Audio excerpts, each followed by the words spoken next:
Welcome to Up on Game presents Taylor Scouting. Coach Randy Taylor is bringing his 40-plus years of knowledge to you. This is Taylor Scouting. And now, here's Coach Randy Taylor. All right. Welcome to LeVar Arrington's Up on Game Network's Taylor Scouting Podcast. As you guys know, every week we talk about college football recruiting, high school football, everything related to football. And our goal, as you know, is to educate and promote football to prospects, coaches, and fans. I'm Randy Taylor. They call me Coach Taylor, and I'm here with the Up on Game Network to get a little talk about football and education, all that good stuff I just talked about. Today, we're talking to Clint Brewster. Now, Clint is a former quarterback at Minnesota and Tennessee Tech, originally a four-star prospect from Mullen High School in Denver, Colorado. Currently, he's an analyst for 24/7 Sports with a focus on the transfer portal. And I'm excited about this discussion because we all need to learn more about this transfer portal. He's a son of Tim Brewster, a buddy of mine, and a guy that played at Illinois for us, currently a Colorado assistant coach, and the lovely Kathy Brewster is his mom. He's also got two brothers, great young man, Eric and Nolan, okay? So that is the Clint Brewster background from my point of view. And now let's get a little bit, welcome Clint in, and have him give you a little bit of his background. And then we're going to ask the question, how long have you been with 24 Sports? So Clint, give us a little bit of what you want to, how you want to describe yourself and what you do. Well, that was a great introduction there. Thank you. I know we go way back, Coach Taylor, and it's awesome to be on this podcast, this show with you. And it's been a pretty crazy journey for me, since high school and moving around so much with my dad being a coach, and as you mentioned before, and playing at Minnesota and Tennessee Tech, and obviously I was committed to University of Illinois before going to Minnesota. So it was just a unique situation that I was in, and I was really blessed to be around some great coaches throughout my life, and all the staff members and like you and everybody, and it's been a heck of a journey. I started working for 24/7 Sports right after I graduated college, and I've been with them for about 9-10 years now. And I'm evaluating and ranking players, with a focus on the transfer portal, and the transfer portal has just completely blown up, and it's changed the dynamic of college football. It's been incredible, along with NIL space, and just the whole ecosystem now in college football is just completely changed, and just so dynamic and fluid, and everything's changing by the day, and conference realignment and all that. I mean, it's a lot to keep track of, but I'm lucky to be with a great company in 24/7 Sports, and it's been awesome. How did you start your career, and what has sustained you with 24/7 Sports? Yeah, so I started as a beat reporter for Michigan, for our Michigan page, and I started doing that as a beat reporter, and I've done everything, all sorts of roles, from database to beat reporting to covering team coverage, recruiting coverage, just about everything. Over like the past, I would say 4 or 5 years, I've really begun to focus on evaluating and rankings, and I think that that's where my passion is.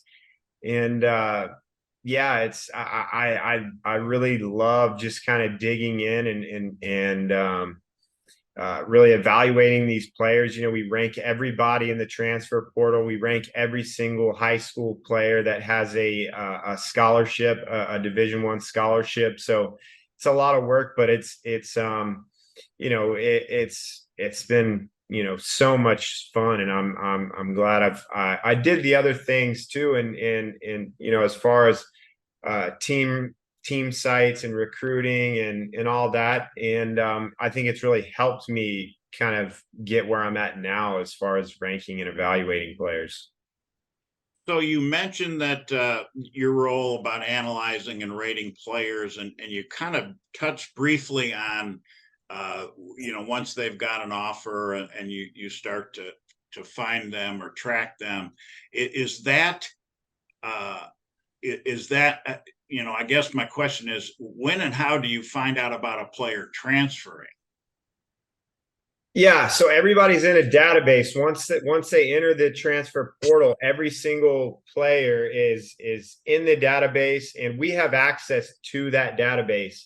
So once we are constantly checking that database, and once a player is in there, and it's confirmed, then we start the evaluation process on a player, and sometimes that even begins before a player is officially in the transfer portal, because you get so much leaked information on Twitter and from coaches and from media and all that. So we have a good beat on who's in the portal and who might enter the transfer portal. There's always rumors and whispers if there's a notable player in there. What's your process when evaluating a transfer? Is it different than any other level that they play, freshman or eighth grade, whatever it is? Yeah, that's a great question. I mean, we evaluate transfers. We look at a player like we're an NFL GM or an NFL scout, and we just try to get as much data as we can and information as we can, both on and off the field, because especially with the transfer portal, there's so much going on off the field, that with these kids that there might be a red flag there. There might be green flags off the field. You just never really know. So we try to dig in as much info as we can from coaches and get input from, maybe somebody close to the player. We look at film, and we try to rank them based on where we think they will ultimately be drafted in the NFL. Because there's 32 5-stars, there's 32 players that'll be drafted in the first round. So and then 4-star is a player that we think will be drafted into the NFL. A 3-star might be a guy that's a fringe NFL player, and a 2-star might be a mid-level conference player, a special teams guy, maybe a depth player. So that's kind of how we go about the process. But it can be, there's just so much that goes into it. And I think that we value really proven production at the college level when we're looking at evaluating players. I think the thing that is most important is proven production at the college level. I think that you'll see most of those players that are ranked highly for us, they've already done some great things at the college level, or they were a really highly rated recruit maybe a year or two before that. But yeah, there's a lot to the process for sure. Do you use a player's background or high school career or off-field situations to put a rating on them, or are you strictly just looking at them as a player? Yeah, we get everything we can. So if a kid, say, is a true freshman and he enters the transfer portal, we'll go back to his high school film and go back to any high school information that we have, because obviously he didn't play yet as a true freshman.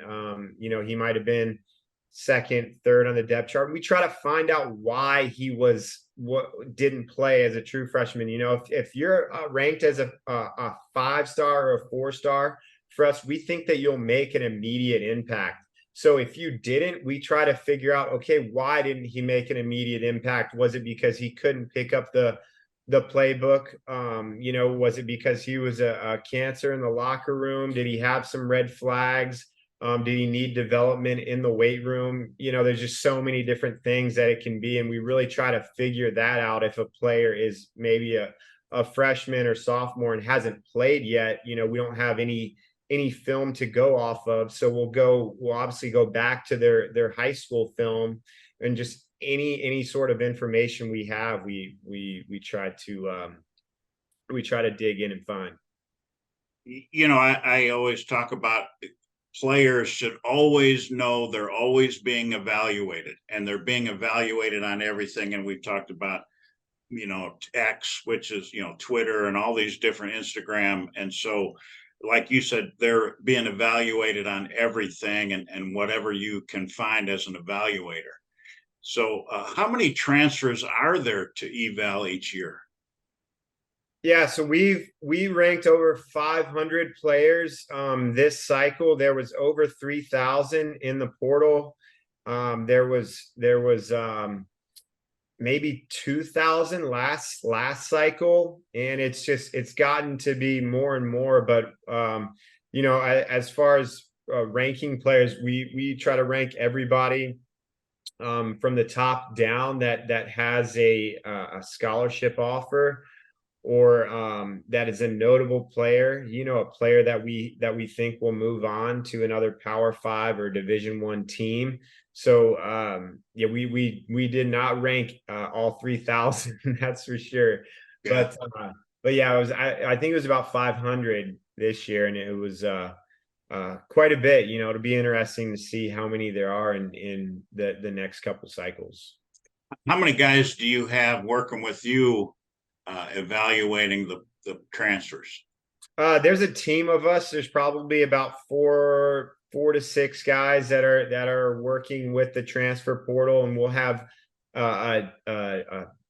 a reporter that reports more on their recruiting process throughout the transfer portal and where they might end up. And then we'll have some guys that are really evaluating and ranking the transfer portal players. You mentioned a number of 3,000 this year, and 500 that you evaluate. Is that number going to go up, or do you think we're at a stabilization period? It'll be interesting to see what happens with that. That's a great question that, nobody really knows, because, it's going to be real interesting, because there's so many players that are left out, that don't have a home in the transfer portal that nobody wanted.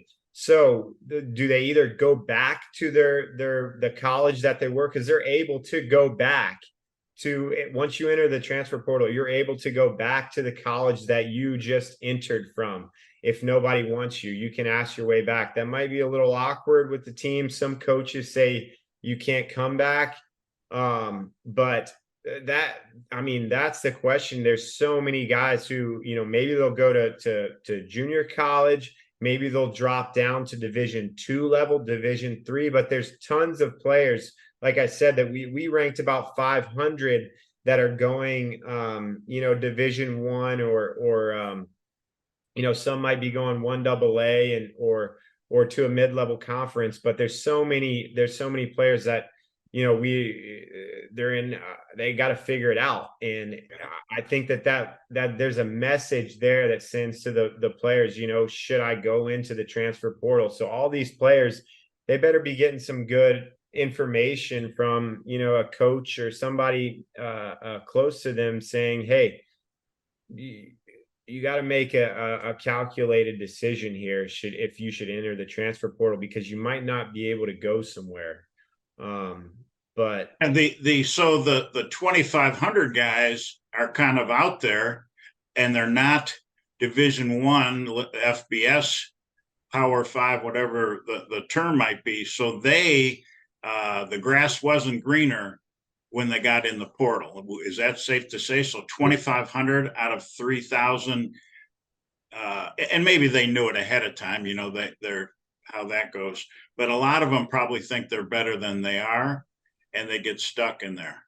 Yeah, exactly. And I mean, I just hope that these kids, realize and kind of study history and see, what's going on. It might be better to stick it out at their current program. So, we'll see what happens. There's also talk that, there's whispers that the transfer portal windows, because you can only transfer during a certain amount of time. You can only transfer. There's about this year there was about a month in December, January that you can transfer, and then there was 14 days, I believe it was at the end of April, that where players can actually enter the transfer portal, and the NCAA might make that window a lot smaller, so there's not as many kids in the transfer portal. And then you also have to talk about NIL and some of these top players in the transfer portal with NIL. They're gonna be so expensive in the transfer portal. Proven production from a transfer portal player is going to cost teams a lot of money. So teams might not have that money to spend on a transfer portal player. So they might go to JUCO, they might go to the high school ranks. So some people think that it will start to even out in these teams like USC, like Ole Miss, that are taking so many transfers. They might not be able to in the future because of the price for transfer portal players, which is what I think is interesting, because a lot of these schools have a ton of money, but who knows, really. There's no open records on how much these players are making in NIL, so it'll be interesting. Is it safe to say that the 500 that you guys rated were the guys that are probably going to get the big NIL money, and the others are probably not going to be on that list?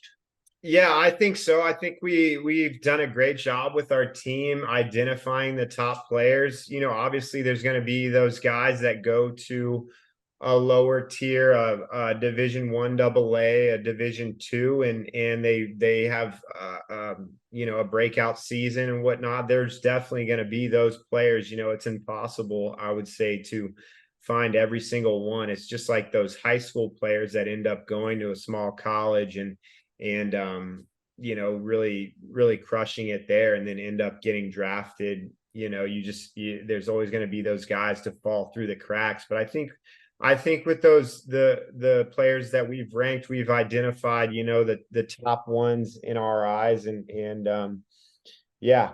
So Colorado is a program because of your dad, and you're an old Colorado guy anyway. They've had a significant number of transfers with Dion, and so that's one of the schools we hear about. And I think you mentioned Ole Miss. What are other schools that are heavily involved in the transfer portal? Yeah, there's a lot of them. There's USC, Ole Miss. Ole Miss took 23 commitments from the transfer portal. Auburn took 20 commits. Florida State has always taken quite a few with Mike Norvell. Miami has taken quite a few. Oklahoma. I think the trend that you see is that the schools that take the most in the transfer portal are the ones with new head coaches that want to flip their roster, kind of like what Dion did. Obviously he did it to an extreme level, with taking 50 commits in the transfer portal. But you'll see a lot of these teams that have new coaches take a lot of players in the transfer portal, and you'll see teams who are just kind of trying to get over the hump, and maybe they're in trouble. Maybe their coach is on the hot seat and they really need to win some games, and they're trying to get some proven production in the transfer portal. But I think those are the two things you'll see a lot with the teams that are taking the most in the transfer portal. Should we assume that the top programs that are going to have success, they're the ones with the most transfers or the better transfers? I mean, I guess I'm trying to figure out who are the top programs to keep an eye on based on their transfers. That's a good way to ask it, I guess. Yeah. Well, it's interesting because there's programs like, like Clemson, like Georgia, Iowa's been one that are kind of against the transfer portal and don't take many. So, that's interesting approach to me. But obviously, teams like Georgia, and Alabama, they don't need to take a lot of players in the transfer portal because they want to develop their high school players, and develop the players that they already have. So they don't really need to rely on it. But I think that there's other teams who think that they can get better players in the transfer portal than they can recruiting, really use the portal. So it'll be interesting to see how that turns out. But I think some programs that have really thrived in the portal, that took a large number was like Florida State. Obviously Mike Norvell and Florida State, like I mentioned before, they took a ton of players, and they have 8 this cycle from the transfer portal, and they were 8 4-stars, rather. But Miami took a lot, and they've got to win some games, so it'll be interesting to see if they can. LSU took a lot last year, and they were able to have some success in the transfer portal. Obviously, Ole Miss has taken quite a few. We'll see how that turns out. Auburn, they took a ton. I think that Kentucky really did a good job in the transfer portal, and they've had success with it. Louisville was a school that I think you have to highlight. They took 25 commits in the transfer portal, and they've done some really good things and had some good production there. Michigan has done a great job. TCU, they were both in the playoffs, and they've done great. So it's interesting to see the dynamic like you're talking about. So the NCAA recently changed the transfer rule to avoid having players transfer every year, and so you could transfer once without having to sit and play immediately, if I read it right. The next time a player transfers, they have to appeal for immediate eligibility or lose a year of playing. Have you seen that? Is it hard to appeal? Do the appeals work, or have they made that pretty easy? So the appeals, it's a weird process, because if you can actually say if you've transferred twice, you can actually say that you've had some mental instability or mental issues, and that will grant you a immediate eligibility to transfer. It's weird, because that's one of the only things that you can do now if you are a double transfer to get immediate eligibility. You have to prove that you've had some sort of mental issue in the NCAA, which is kind of odd. I don't know if that makes a lot of sense, but there's, like we've seen, they've really tried to crack down on the double transfers, like Tez Walker, that's going to UNC, who transferred from Kent State. He was also at another college before that. Daryl Jackson at Miami. He was another one who transferred twice, and didn't get immediate eligibility, but they're all trying to appeal now. And it's kind of silly that right now they're just saying that they're ineligible. And they also went through spring practice already, which I don't understand that.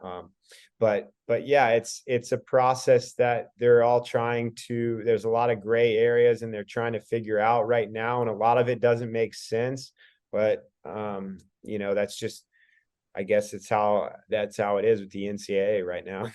Yeah, that's the answer to almost everything. That's how it is with the NCAA. Yeah. The now, will we see any more 7-year kids? And maybe the COVID kind of is slowing down some of that. Are we going to see any more players at a school for 7 years?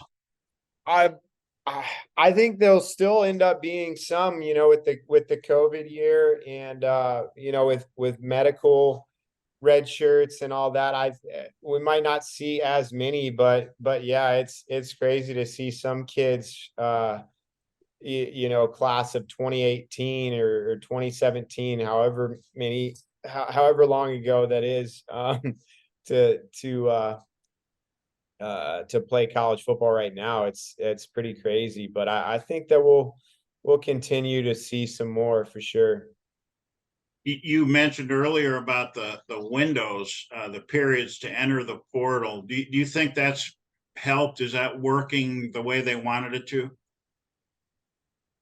Um, it's tough to say right now because there's so many players in the portal. And I think they've tried to make it easier on personnel and support staff and coaches because these coaches are trying to play a game in December and get ready for their bowl game and also recruit high school players while also navigating the transfer portal. So it's like, we gotta we gotta have a break for these guys at some point, and it doesn't seem very fair right now for the coaches and the support staff and the recruit staff. So it's tough, and I think that these windows need to be at different times and they need to be smaller so there's not quite that flood of players and it's easier to kind of navigate for support staff and all that. So it's tough to say though right now. I think once we look back on it in a couple years, we'll have some more clarity. But there's just like I said, there's just so much gray area right now because everything's so unprecedented. Yeah, there's like 45 days in the fall transfer window. It just seems like that's a free for all. I get the timing of the football season and everything, but it just seems like that's too big of a period of time to let kids, Mm-hmm. shoot. They're changing schools in the middle of a semester, and I mean everything else. Quarter schools have different problems, so it's really kind of a crazy thing.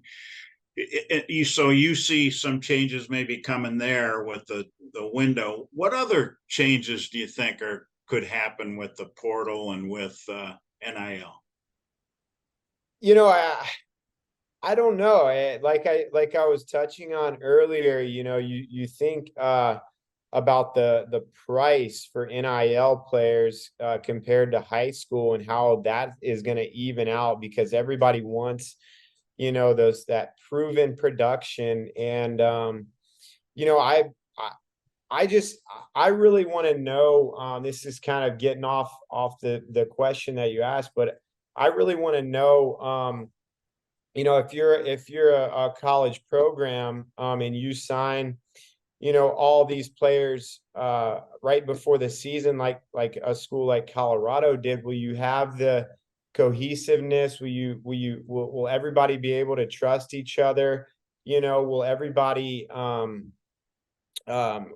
will everybody have that connection that you want on the football field? And Colorado will be a great science experiment for everybody, for all these coaches to see, okay, should we all take, maybe 50 transfers every year, or should we kind of dummy that down and take a lot less and try to develop high school players more? I just think it'll be really interesting now to see the numbers. Will how many transfers will a team take? And I think with Colorado, it's going to be a great science experiment for everybody all these schools to see. Should we take 50 guys? Because coaches can now cut players when they get to a certain college. So it's like, I'm just interested to see what it's going to look like in a couple years as far as these transfer numbers. Will we see these big classes now? It used to be that we would care about hurting a player's parents or hurting their feelings or looking bad to other schools using the transfers and the players leaving as a recruiting tool against you. I think those kind of things have all now, it's not that big a deal. Everyone's just going every different direction, and nobody is looking like the bad guy for letting go of the guy that was on a team. And because you can get a better guy through the portal, he's now, boom, gone, right? And so there's some stuff that kind of makes me feel queasy about it, but I guess that's the time we're in, the days we're in. Yeah, no, no doubt. I mean, who knows what's going to be next? It's an exciting time though. Right now, I don't think there's more excitement in college football than right now. I'm going to keep you, Clint. I'm not trading you or letting you go, brother. You're gonna stay on my Rolodex, man. Hey, appreciate you doing this for us. This was great. We learned a lot from you, and I'm going to just wrap this up. But thanks for coming, Clint, and we'll keep in touch better and absolutely keep an eye on you. Absolutely. Thanks for having me on. Okay, buddy. You got it. So, hey, thanks, guys, for coming. Thanks for following us on the Up On Game Network, the Taylor Scouting Podcast. You can follow us on X. Someday we won't need to say Twitter, but the X are at @RTaylorFB Scout. Rate and review us, and go to Up On Game Network. Up On Game Presents on YouTube for Taylor Scouting Podcast. And then you can go to iHeartRadio or Apple Podcasts or wherever you get your podcasts. Really appreciate it. Again, rate and review us and subscribe. Thanks for joining us on the Up On Game Network Taylor Scouting Podcast. Take care.